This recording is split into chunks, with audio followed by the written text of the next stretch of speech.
Welcome back to CSAI. I think we're not in week 6. I think that slide is lying to us. I think we just finished week 4. Did I have it right? We're going into week 5. Sorry to gaslight you, but it's not that fast. Thanks for coming back. My name is Leo, and I'll be leading today's presentation and workshop on APIs overall, and then we're gonna jump in and build something cool with the Weather API and Google Gemini, which is the LLM that happens to offer stuff for free. So that's why we're using that. But yeah, thanks for coming in. So that's our main thing for today. But before we get started, we have an awesome member of our team who is also part of the ASI leadership. So we're going to give a little moment to Weston to give a little speech about why you should vote. Awesome. Do you want a microphone? Oh yeah, I can, or I can just project too. Okay. Got it. Like, all right, and how do I change slides? Is it? Just click. Okay. Or yeah, arrows not work too. Okay, perfect. Yeah, hi guys, just like 3-minute presentation. My name is Weston. I'm a team member with CSAI, but I'm also Secretary of External Affairs for ASI. If you don't know what ASI is, that's kind of half why I'm here. But yeah, so ASI is student government. I'm sure you've seen signs about what ASI is. So ASI is funded by your student fees. So if you look in your tuition, there's 2 different fees. There's the ASI fee and the University Union fee. Basically what ASI is, it's a student group where one part of it is student government. So it's led by students, and we manage like the rec center, the sports complex. We handle club funding, things like poly escapes and the ASI Children's Center. Those are all things that kind of fall under ASI's like purview, as well as student government is the official voice of Cal Poly students. So things like the Kennedy Library closure. Students have a seat at those tables because every university-wide committee has to have a student representative, and most of those representatives are from ASI. Yeah, so that's just a little bit about ASI structure. If you have any questions about it, you can ask me about it. But yeah, like that's kind of what ASI handles, and I'm a member of ASI student government. Main reason I'm here, though, I'm not going to bore you about ASI stuff. Who here is registered to vote? Raise your hand. Okay. If you are not raising your hand right now, take out your phone and scan this QR code. Like, I do not care. I really don't care. Scan this QR code and register to vote. You don't have to vote if you don't want to, but you at least need to register because the deadline is tomorrow to register to vote, and you should be registered to vote. You know what I mean, guys? Like engineers, I think Cal Poly, I haven't checked lately. I think we have the lowest voter turnout of any of the colleges. That's disappointing. That's disappointing. I think a lot of engineers think that they're above voting, that they don't have a place in civic engagement, and that's not fair, and that's not how we get things done. So if you are not registered to vote, register to vote right now. It literally takes 4 to 5 minutes. Don't do it in the middle of Leo's presentation. Scan this QR code and get it done later. I don't care. It takes 4 minutes. Update your address. Make sure your voter registration is up to date. Follow-up question. If you do not have a plan to get your ballot, make a plan to get your ballot. If your address is not your slow address and it's your address back home and you don't have a plan for your parents to ship it to you, update your address with this link and get your ballot sent to your dorm or apartment.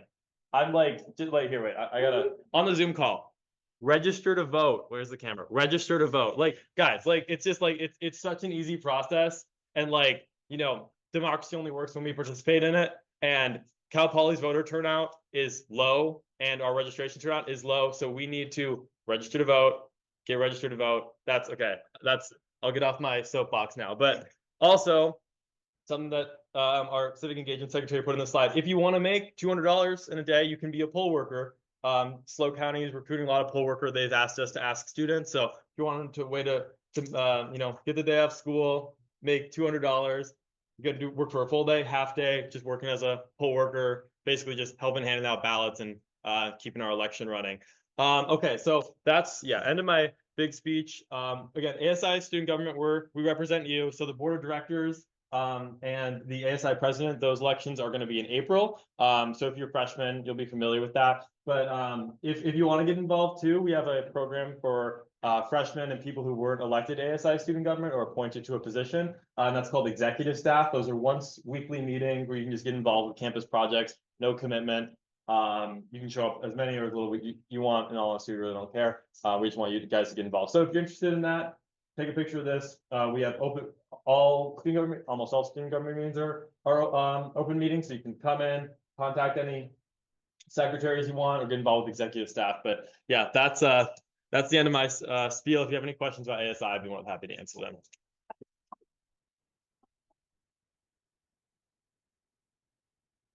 Okay, Weston, wearing many hats, including stuff for this club. I just want to echo a lot of what Weston was saying. ASI is the reason we can be in this room and why we have food at Jeopardy and why we were able to host the AI fair last week. They do an awesome job, and they do an awesome job specifically pushing us to vote. It's important. I like to sit around complaining about things, and I feel like I can only sit around complaining about things if I actually go and vote to try to change those things. So if you like complaining about things, I'm going to hold you accountable, because I do too, but you got to like get out there and fill in the ballot, because that's like how you change things. So thanks for sharing that, and please feel free to contact Weston on Discord. I think you're just like at Weston Yeah. if you have more questions. But yeah, that brings us into, we're just going to check Zoom chat real quick to make sure we're not missing anything. But that brings us into the main presentation for today. So thanks for coming back in. You've probably heard this term before, API, and it's like API this, API that. Does anybody know what it stands for, actually? What is the term? Someone in here, I bet. Okay, our officers don't count, unless someone else does. Yeah, Brian? Indeed, application program or programming interface. Sorry, guys. You know what's up because I sing the slides, or because you know what's up. But indeed, application programming interface. So what does that mean?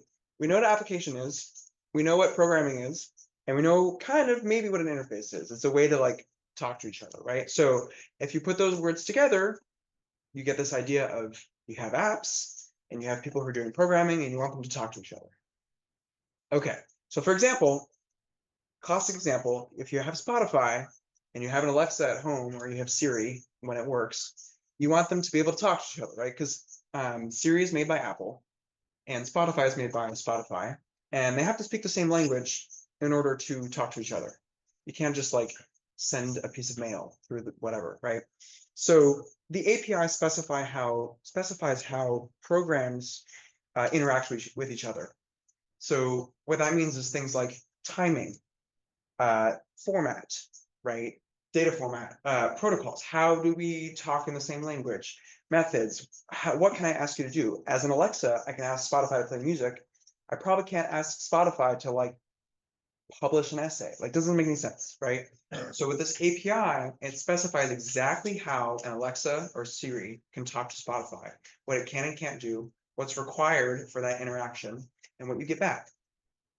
So, okay, that should make a little bit of sense initially. I think there's some echo. Hold on.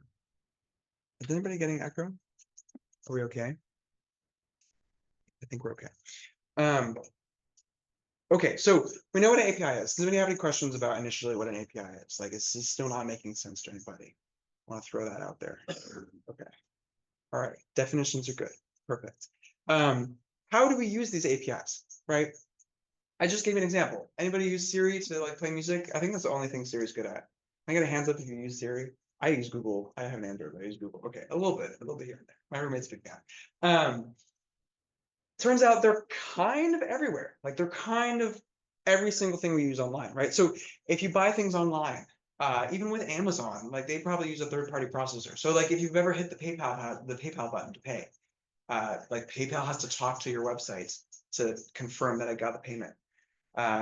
Things like Google Maps and weather reports, right? Like Google Maps has these huge APIs where if you use the Mustang Shuttle app on your phone, or the Slow Transit app on your phone, it uses Apple or Google Maps. Like they didn't copy the Google Maps, they use the API to get that info and pull it in the app and show it to you, right? That's two services talking to each other. You have the app on your phone and you have Google Maps, and they need to speak the same language. What we're going to use today, right? We're going to communicate with AI models. So you can always go on chatgpt.com and put stuff in and have fun. And then every Silicon Valley startup wants to pitch you a chatbot app right now, right? Like, how do they do that? They don't go onto ChatGPT and copy paste everything you're putting it in. No, OpenAI has a API platform where you can connect your app to OpenAPI systems and then like generate responses from large language models. And that's how these talk to each other. Social media is a great example, right? You can, especially with Twitter, or X now, but I refuse to call it that. You can like get different apps to view your Twitter. So you don't necessarily have to view it through the Twitter app. You can use a third-party app. How does it pull that data from Twitter? You guessed it, an API. So stuff like that. And then there's like user authentication, right? If you even Cal Poly, actually, to log on to Cal Poly anything, if you log into your email, your Drive, or a bunch of other stuff, it like pulls you into that one box that says Cal Poly, and it has you put in your email. And it looks the same every time, no matter if you're logging into Outlook or I don't know, a bunch of other stuff, right? It looks the same every time. And that's because all these services talk to each other and come to an authentication service. So you log into the authentication service, and then that says, okay, you are who you are, and then you go back to Outlook. Or probably never use Outlook. I guess we have to here. Outlook is less good than Google Maps. Anyway, sorry. So that is, I'm still getting an echo here. Is that just me? Okay. That is a little bit about why they're everywhere and why they're important. They kind of power everything right now. So we've talked about what it is, we've defined how it's used. Let's look at how it actually works. Can I talk for a second about the standard API format, right? So there's three key components. When you are making a request from one service to another, you're putting out, it's called like a call, like you call a method, right? You're putting out a call to this API. And there's three key components. And I'm going to use an analogy of going to a restaurant and buying some food. I'm going to use that technical analogy. So number one is the endpoint. So that's the route to the server where the API is accessible, where it's held. It can be anything from an IP address, 192.168, whatever, to a URL like google.com/API, whatever. And you can think of it as like the restaurant's address, right? If you want to go get food, you have to know where to get the food. You have to know where to go. You kind of have to know what time they're open, all that stuff. So that's important. That's the endpoint. Number two is the header. So the header is kind of like a little bit of hidden information. It's not as obvious as the endpoint. The endpoint is a URL. But when you send out a request, there's the header, which holds kind of very specific, more sensitive information, like authentication data, like API tokens, which we'll talk about in a second, and kind of other metadata, right? So what time this is happening, who's sending the request, all this stuff. So if you're thinking about the restaurant, maybe you order something online and they want to verify they want to verify that you're picking it up and you are who you say you are. So you show them your ID and it says, okay, I'm Leo. Great, now here's your bag of food, right? So you go to the restaurant with the API endpoint, show them your ID, that's the header, that's the information proving who you are and the current time. And then finally, the body of the request is the rest of the information. So I used a slightly incorrect term, but the body is like actually placing your order. So ignore for a second that I said placing online, right? You show your ID, maybe you're buying age restricted stuff or whatever, but then the body is like actually what you're hoping for, right? You're hoping to edit a database. You're hoping to send more information than can be handled in the URL. You're hoping to place your order, actually, like on Grubhub, the information is probably in the body when you place an order, right? So that's the rest of the information that's not short and sweet like the first two. So let's look at this in Python for a second. Don't worry, if you haven't used Python before, I tried to keep it a little simple. It's going to look like code, but we'll walk through it. So in Python, you can define a variable like this. You say the variable endpoint equals this URL.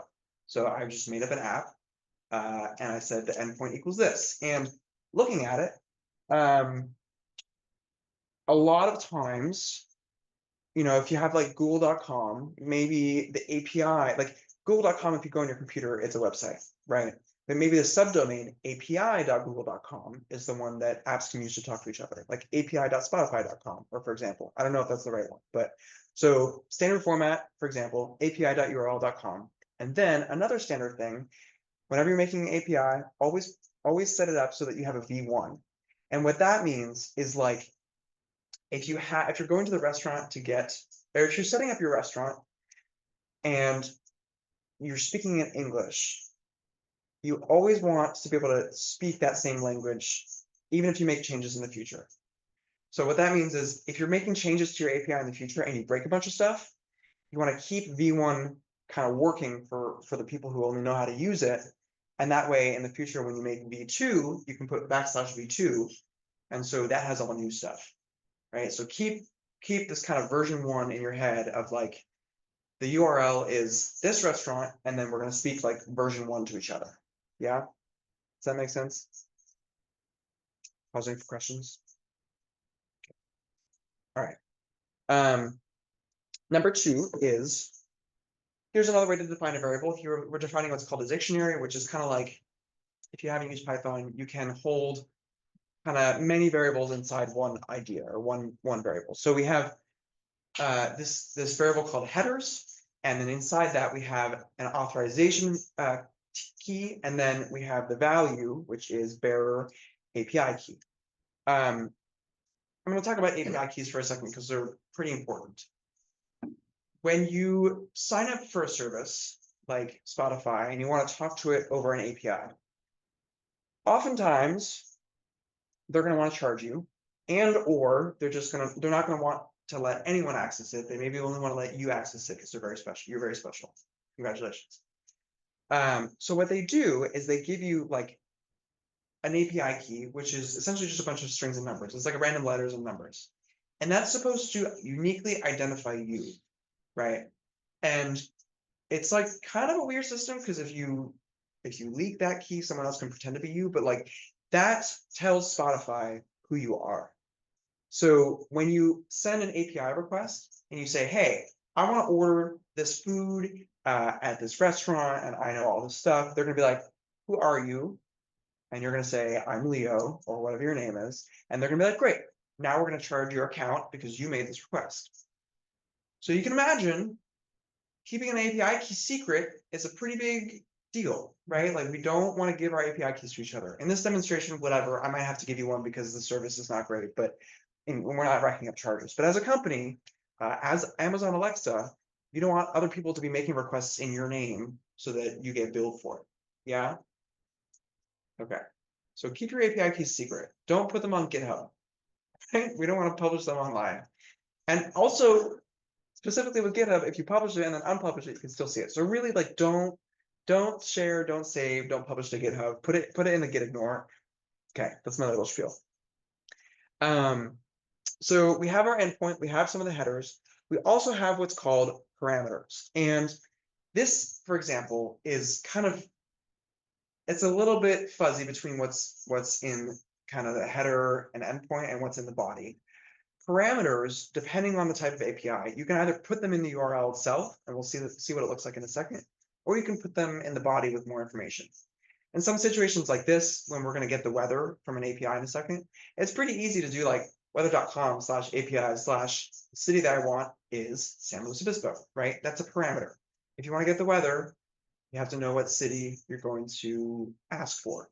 If you're going to play a song on Spotify, you have to know what song you want. If you're going to order at a restaurant, you have to know, I don't know, what dish you want, right? So sometimes if it's simple enough, you can put these parameters directly in the URL itself. If it's a little more complicated, you'll put them in the body.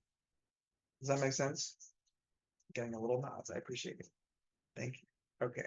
Let me know. Please feel free to interject or raise your hand if you have questions or send in the chat on Zoom.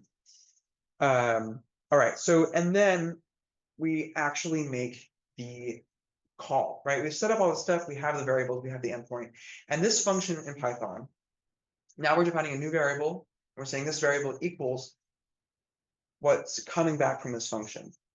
And so this function called requests.get is the Python kind of the super basic library for, I have a URL, please go to the URL, ask the API for some information, and come back and give it to me.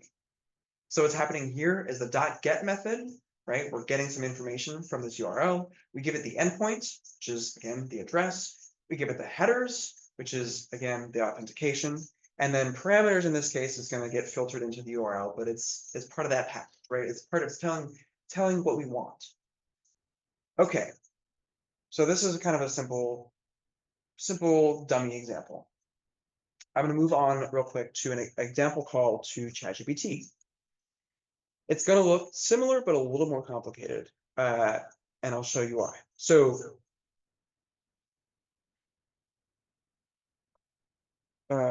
first of all, what we do is OpenAI has a lot of money, so they can instead of just using URLs, they create and publish a package. Who's familiar with Python package? Can I get like what do you know? Are you familiar with what a package is in Python? Okay, some of us. So I'll take a step back. Python comes with like you can run like print, like print a statement, show me its output, right? Some basic stuff.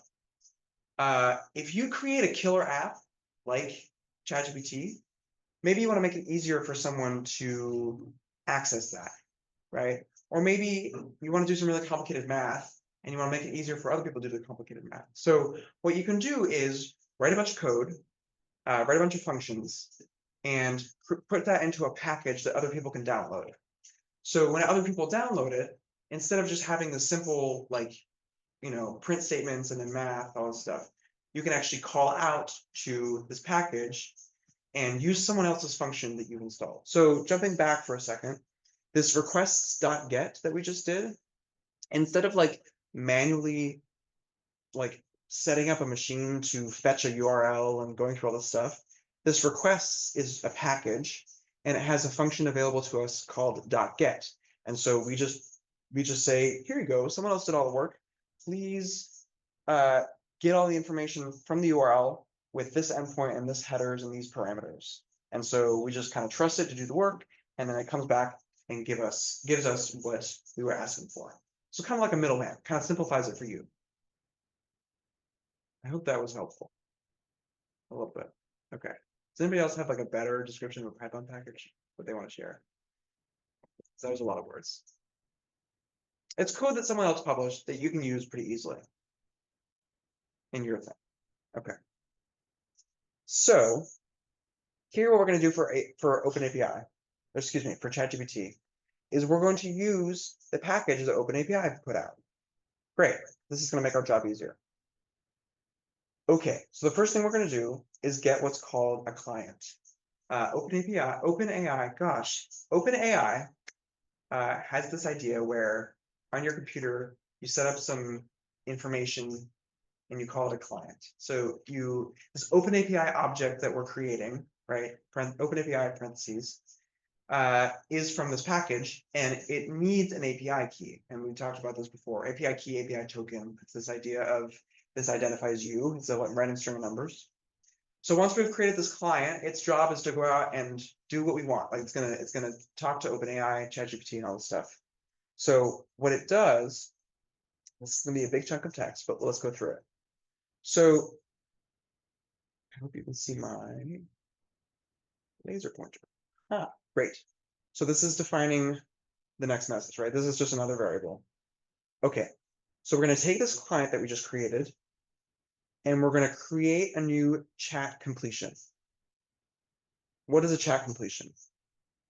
We're going to give it some history, and then a completion is like the next thing that comes after that, right? So if you talk back and forth with ChatGPT, the completion is like the next thing you say or the next thing the bot says.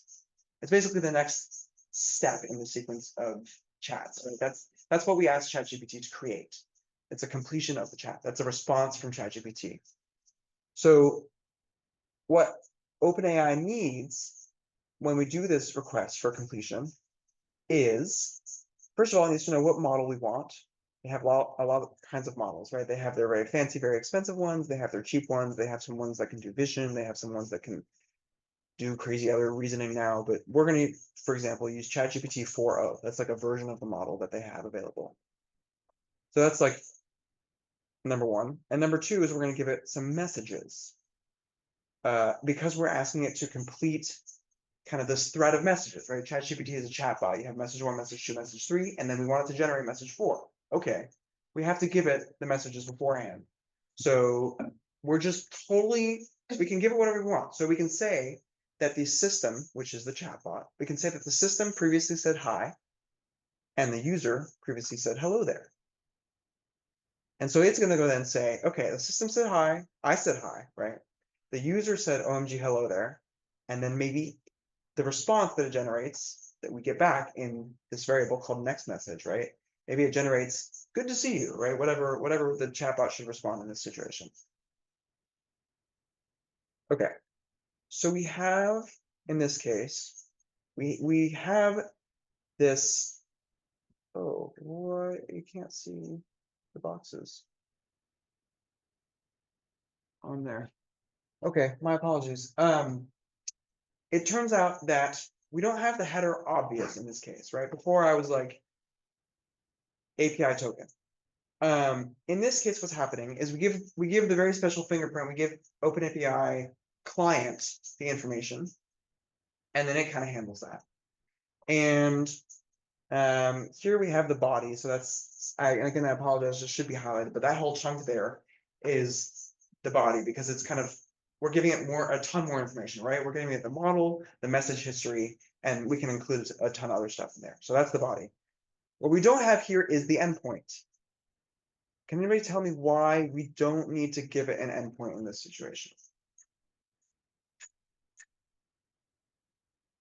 Yes. It is included in the package, exactly.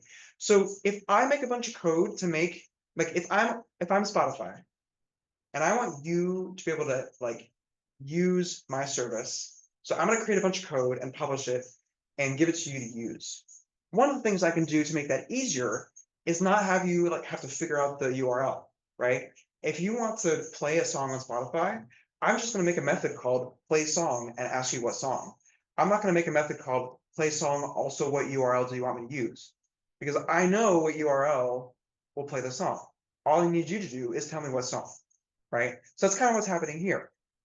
OpenAPI, gosh, OpenAI, never gonna get that right. OpenAI, it doesn't need you to tell it what URL it's using. It just needs you to tell it, I want to use ChatGPT 4.0, and here's the history that happened before. And if you can give it more information, but it doesn't need the endpoint, right? Oh, endpoint question mark? I should have done that earlier. Okay. That's kind of examples of how to make API calls in Python.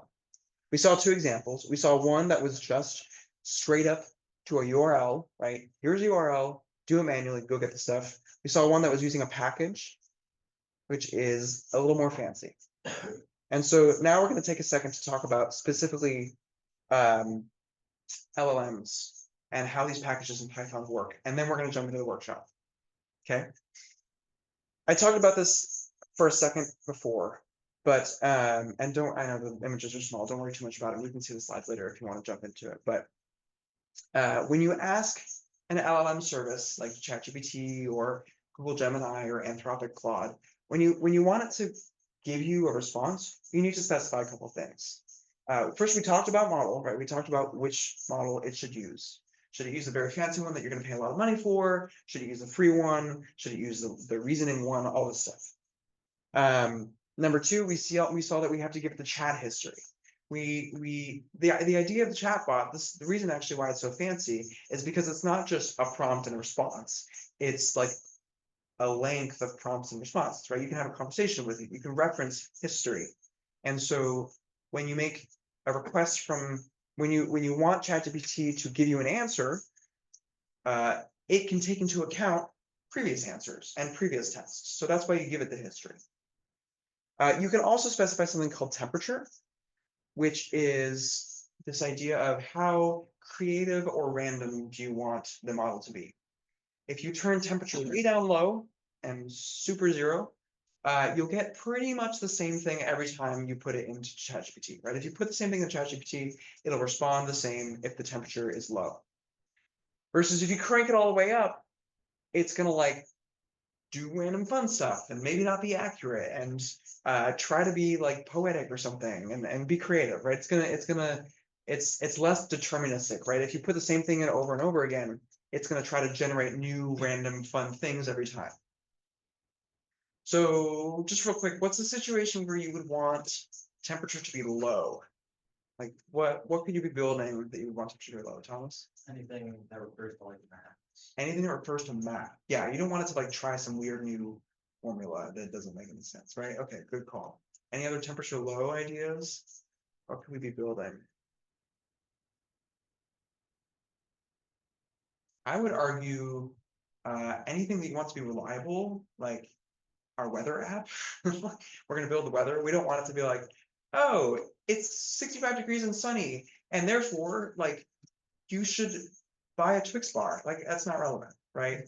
We want it to be more simple and straightforward. Temperature high. What is something you would want temperature high? More creativity, more freedom and randomness. Any high thoughts? Yeah, Story generated. like a story generator. Yeah, you don't want it to generate the same thing over and over. You want it to be creative, right? Exactly. I use ChatGPT to like brainstorm things. I like turning the temperature up because then it comes up with more stuff, and it's not as restrictive or not as limited, right?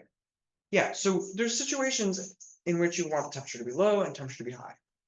This is not the weather temperature that we're going to use, right? This is a different idea, but okay.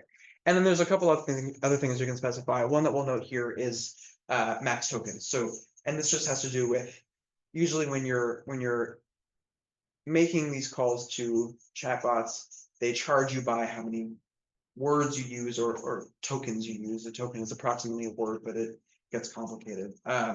They charge you by how many words they generate and how many words you input. And so if you want to keep costs down, you can sometimes say, okay, don't generate anything longer than 100 words. That should be cheap. That's fine.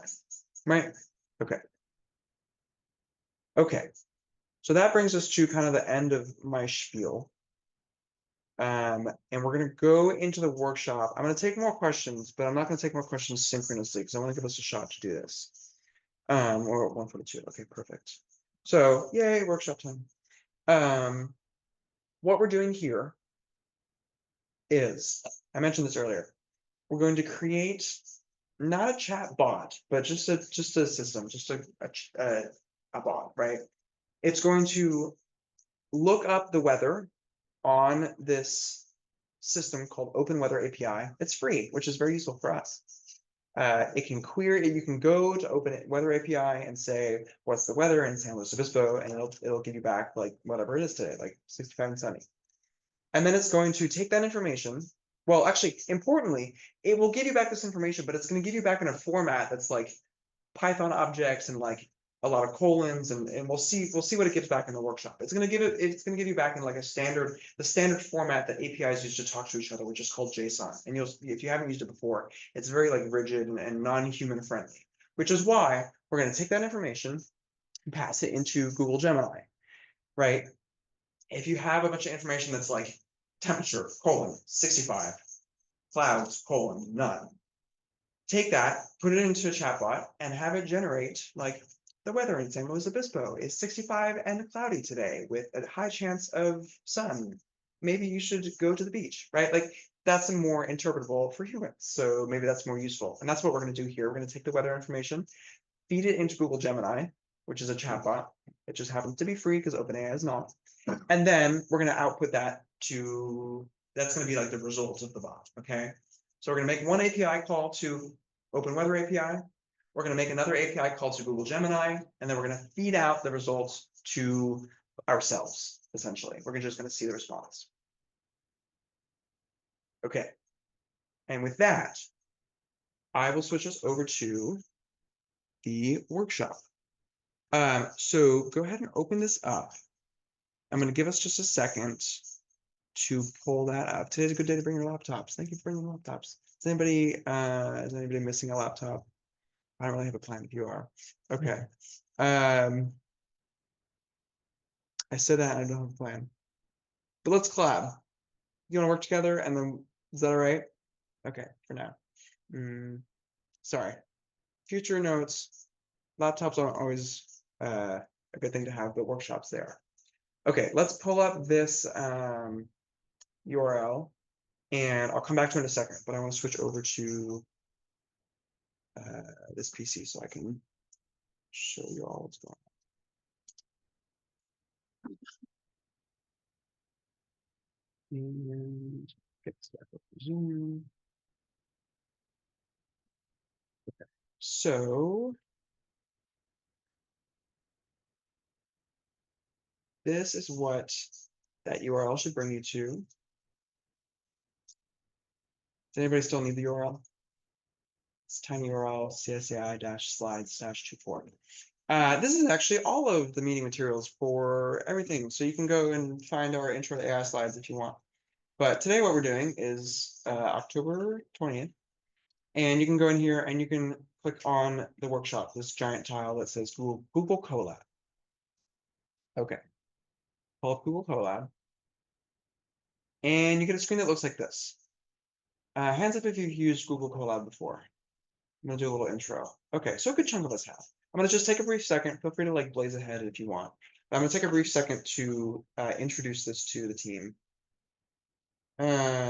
So Google Colab is a service provided by Google that it is essentially a mesh of text and code chunks, right? It uses what's called Jupyter notebooks, but whatever, we can abstract that for now. So what you're looking at here is a bunch of chunks. So you can see if you move your cursor around, this is a chunk, this is a chunk, they're called blocks, this is a block, this is a block. And some of these are just text. And some of these, if I scroll down here for a second, it's not scroll. Some of these, like this is a code block. It's a little bit darker. If you go over here, there's a play button. Okay, this center is the main screen. And then over here on the left, you have kind of an outline of the headers and what's happening. I'm going to click close on that for now, but you don't have to. I'm just going to get some more space.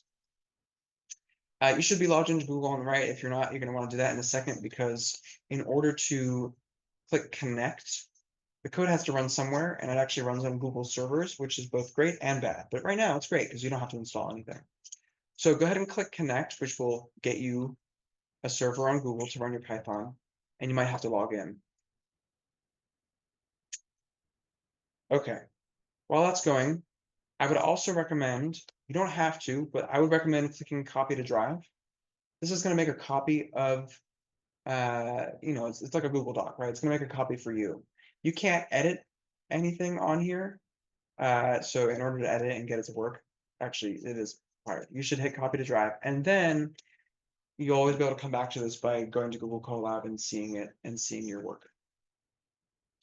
So we put together this workshop with this Google Colab. It's called a notebook, and it's a notebook of a bunch of text and code, right? So once you're connected, up here in the top right, you see this little check mark.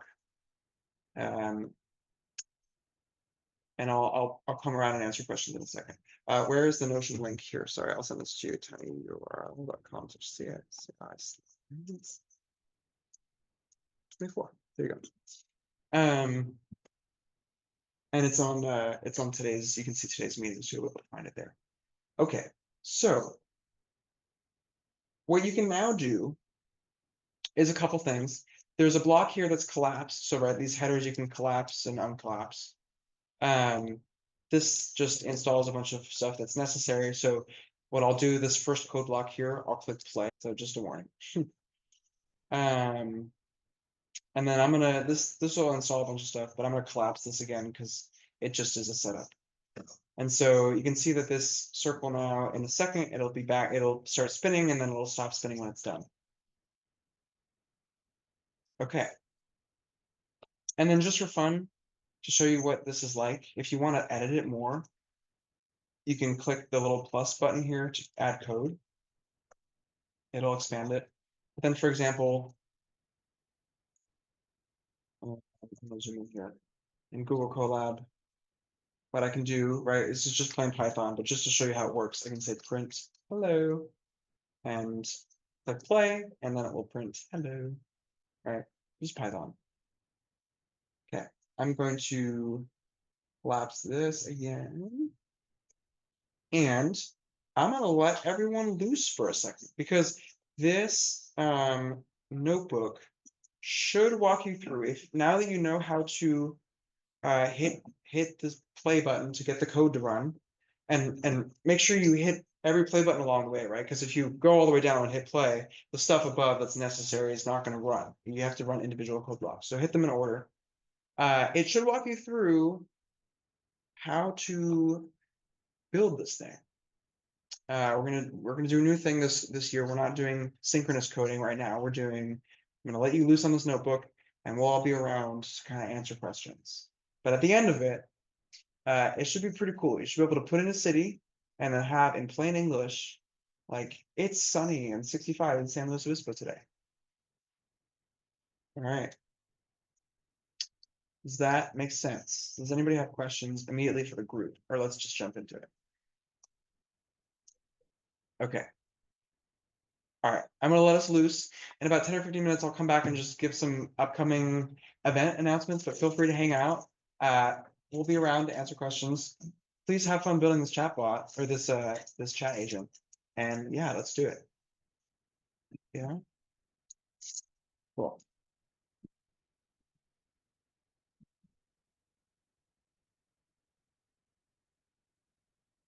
Wow. Okay.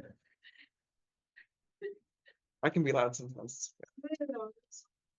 Was the volume okay? Okay, okay. Is everyone able to get the collab? Does it see it?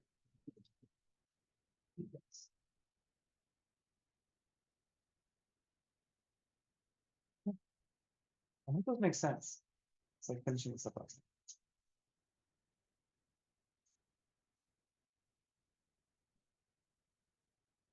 Hello. You can also collaborate and talk. Sorry, I don't have snacks. I should have bought the snacks. That's it. Wait, where's the echo from?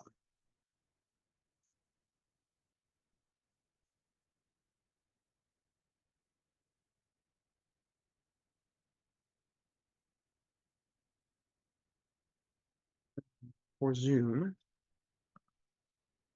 I am gonna kind of float through the room and come back to Zoom every once in a while. Oh, here, wait a second.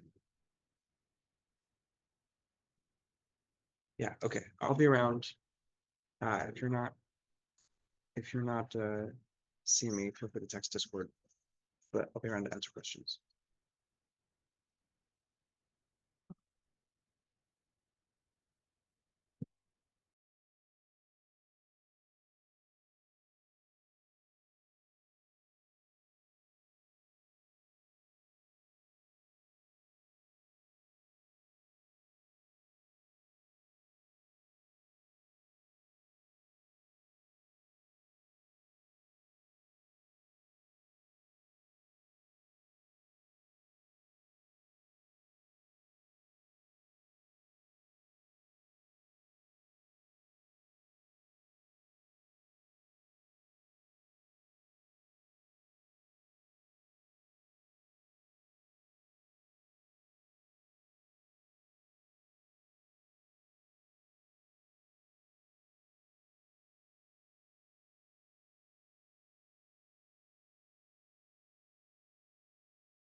You know what? I'm tired. How are we doing? How are things? Are you able to get it running? Feel free to let me know. Thumbs up or thumbs down in the chat.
Good old free API actually.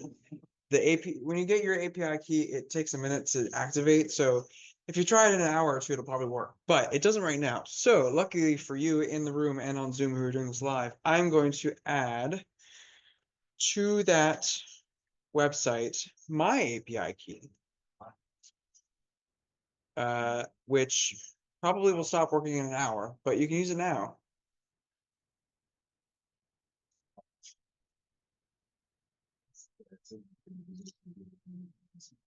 I guess.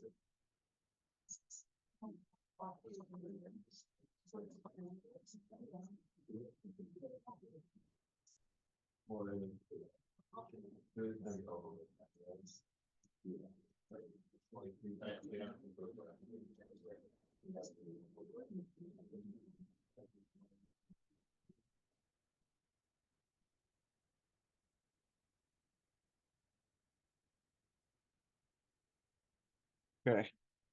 On Zoom, you're gonna have to do this yourself, but if you go to that's still working. Okay, perfect. If you go back to the website, I put my API key up there. It'll only work 1,000 times. So between all of you, do it less than 1,000 times. Okay.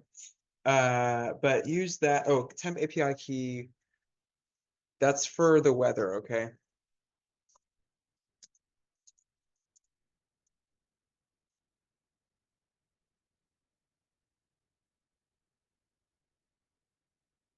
Yeah, there you go.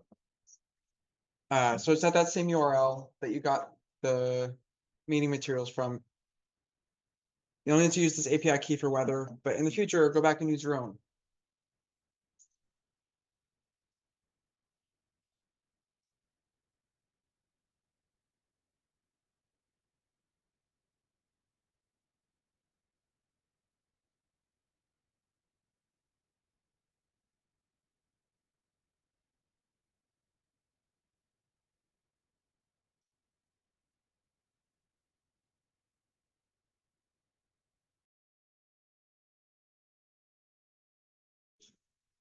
Since it's coming up for about 2 o'clock, we're gonna do a little upcoming events slides, and then we're just gonna get back to workshop and we'll hang out. But in case you want to leave, we want to make sure you know what's coming up. So let's share a little bit. We have a special feature coming up from Hannah. Do you want to share more about that?